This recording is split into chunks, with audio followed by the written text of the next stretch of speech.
jangan sampai juga masyarakat menyangkain hal itu tidak ada pidananya gitu. Dia main endorse aja, istilahnya sekarang kan endorse, mengiklanin, dia pikir dia nggak terlibat, padahal yang dia iklankan ini judi gitu.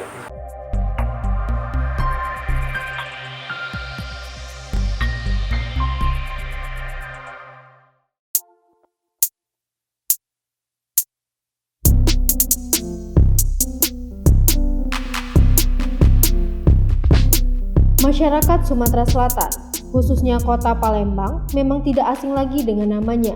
Sebagai salah satu polisi yang selalu tegas memberantas kejahatan, Kompol Tri Wahyudi dan biasa dikenal Bang Tri, seakan tak kenal lelah dalam bertugas dan mengayomi masyarakat, serta menjaga keamanan dan keselamatan warga kota Palembang ini.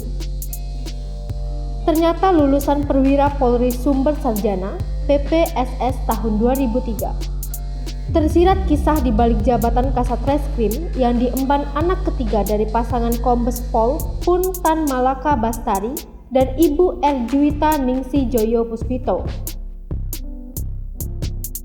Sebelum kepergian sang ayah menghadap sang halik, almarhum tak pernah absen menghubungi pria lulusan Universitas Pakuan Bogor 2000 ini. Hanya untuk sekedar mengingatkan tetap berhati-hati dalam bertugas. Lebih lanjut, pria yang kerap disapa Bang Tri ini mengulas balik kalau dirinya sejak kecil sudah bercita-cita sebagai anggota Polri.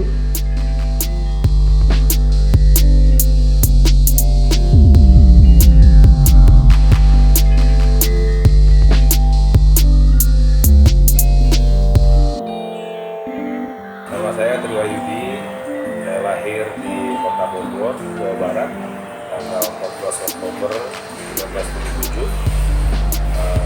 Anak ketiga dari 3 bersaudara dan anak bungsu. Orang tua kedua-duanya sudah meninggal dunia.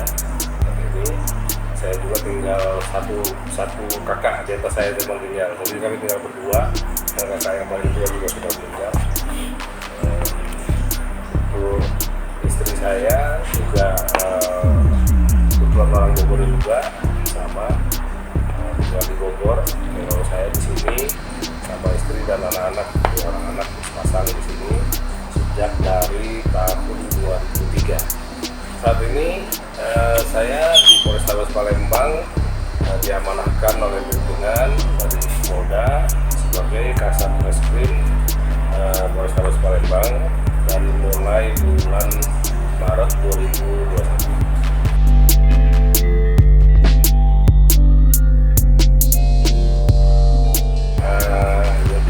Ya betul sekali, karena memang orang tua saya juga polisi. Orang tua saya polisi sudah pensiun. Lalu ini kepolisian tahun 71 bapak saya. Saya kecil di lingkungan polisi, ikut juga sama bapak, pindah-pindah. Jadi memang ya udah terbiasa ya dengan lingkungan polisi. Jadi memang dari kecil pengen juga meneruskan ya orang tua ya. Alhamdulillah saya menjadi polisi dengan jalur saya kuliah dulu baru jadi polisi. Jadi dari PPSS istilahnya Perwira Polri Sumber Sarjana.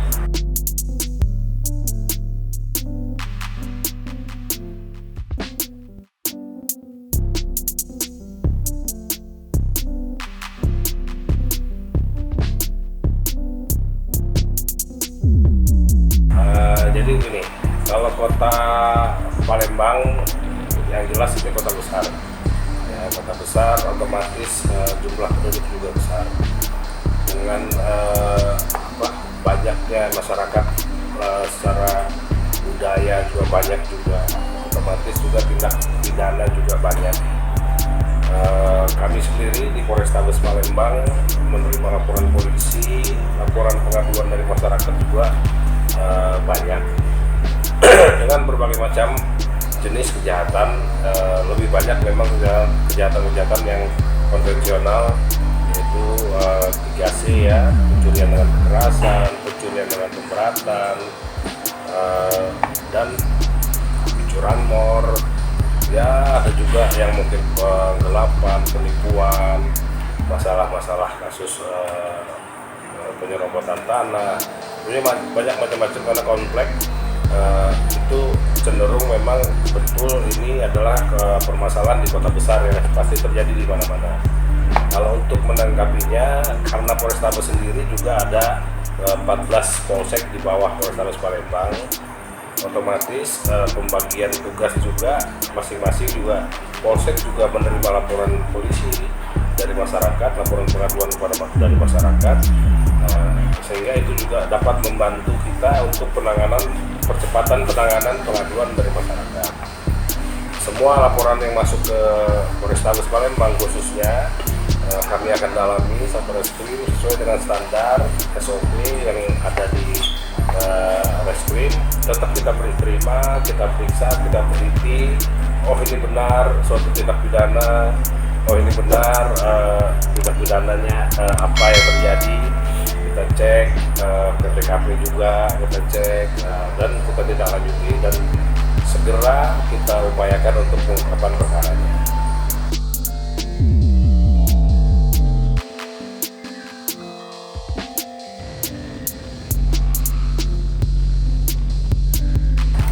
Betul sekali, memang kalau Reskrim sebenarnya di mana-mana ya, di seluruh Indonesia, karena memang kita diberikan amanah tanggung jawab sama negara, sama dari pimpinan. Kita harus 24 jam siap standby, siap memberikan pengabdian kita kepada negara melalui kerjaan kita di Reskrim. Memang kalau kesibukan 24 jam hampir full, istilahnya lebih banyak ke pekerjaan.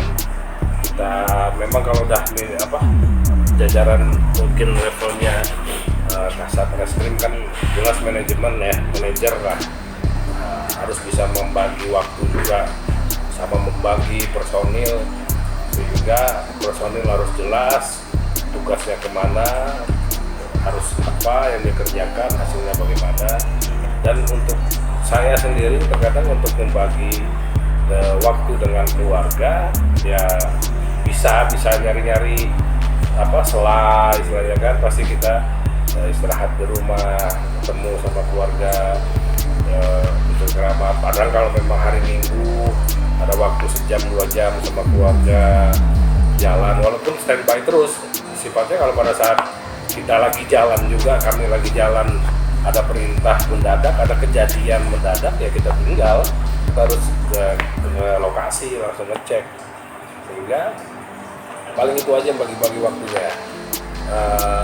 Ya itulah resikonya istilahnya, jadi saya nikmatin aja.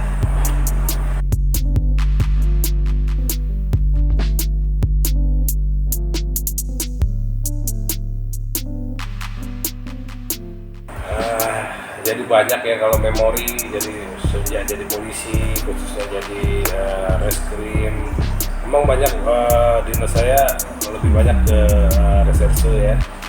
Kalau ungkap kasus yang memang yang terkesan banget itu dulu waktu saya masih pangkat itu ungkap kasus pembunuhan itu di rumah Susut di B1 sini di belakang Palembang Indah Mall. Itu dari ya kita nggak ada petunjuk sama sekali. Kita datang ke TKP juga gelap sama sekali, istilahnya nggak ada petunjuk. Tapi alhamdulillah dengan kegigihan anggota kita juga ngecek terus, project. Ya pokoknya nggak pernah inilah, alhamdulillah terungkap perkaranya dan memang kita ada kepuasan batin ya istilahnya. Wah, senang banget ya terungkap. Nah itu tuh di 2000 berapa, jadi 2006 atau 2005 kurang lebih kejadiannya. Itu yang saya kesan banget. Kalau yang sini juga bukan yang berarti nggak ada kesan ya, karena di sini kan kita lebih banyak juga ungkap kasus. Kadang ada yang masalah pidana khusus kayak pencegahan kita pendistribusian lobster, benih lobster kan sudah 3 kali, dan berbagai macam-macam juga kegiatan yang lain.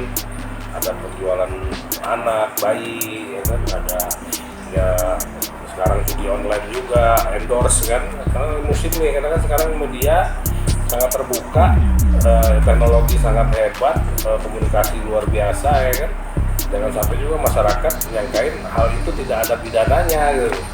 Dia main endorse aja, istilahnya sekarang yang namanya kan endorse, mengiklanin, dia pikir dia nggak terlibat. Padahal yang dia iklankan ini judi gitu. Itu diatur oleh undang-undang.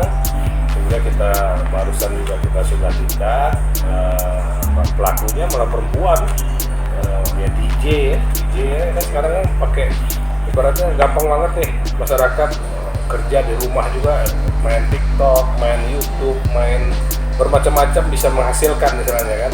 Tapi ada juga di situ jangan sampai masyarakat tidak mengerti aturan sehingga kebablasan takutnya. Karena undang-undang kita, undang-undang tentang ITE ini sudah berlaku udah lama.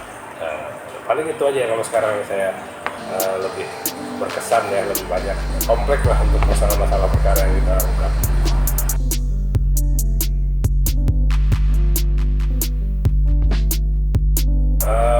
Kalau moto terkadang saya kembali ke kalau lambang reskrim ini kan dari dulu sama sih ya, panah ada busurnya kan, jadi saya lebih cenderung busur melesat tepat sasaran, karena kalau saya maksudkan moto itu bahwa kita orang serse kalau sudah bergerak keluar untuk melesat, misalnya kan busurnya keluar nih dari panahnya, kita semua sudah harus kita siapkan secara prosedur, SOP apa nih yang harus disiapin nih, surat perintah tugas, surat perintah atau penggeledahan segala macam itu harus siap.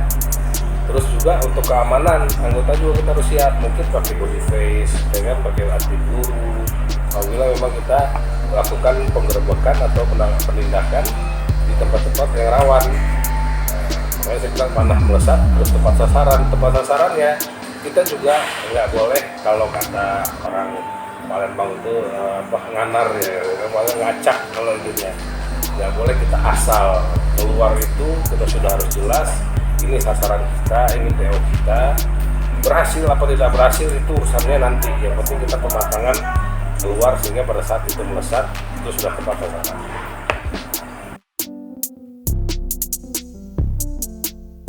Alhamdulillah untuk saya keinginan pasti ada ya, namanya manusia, wajar ya istilahnya, manusiawi, pasti ada keinginan yang memang belum tercapai. Sebenarnya pengen maju lagi, saya pengen juga sekolah ya kan? Tapi tetap saya utamakan dulu pekerjaan dulu. Ya, mudah-mudahan namanya keinginan atau harapan cita-cita itu pasti kita harus jatuhkan yang setinggi-tingginya kan untuk kita gapai. Yang mungkin saya bilang nggak ada cita-cita kan, kalau nggak ada cita-cita untuk hidup ini ya kita diem-diem aja di rumah aja, kita duduk segala macam kan ngapain ya. Pasti saya tetap ada cita-cita untuk lebih maju lagi, untuk berkarya di kepolisian ini lebih lama lagi sampai batas pensiun. Mudah-mudahan diberikan kesehatan dan kepercayaan dalam pimpinan untuk tetap berkarya di kepolisian.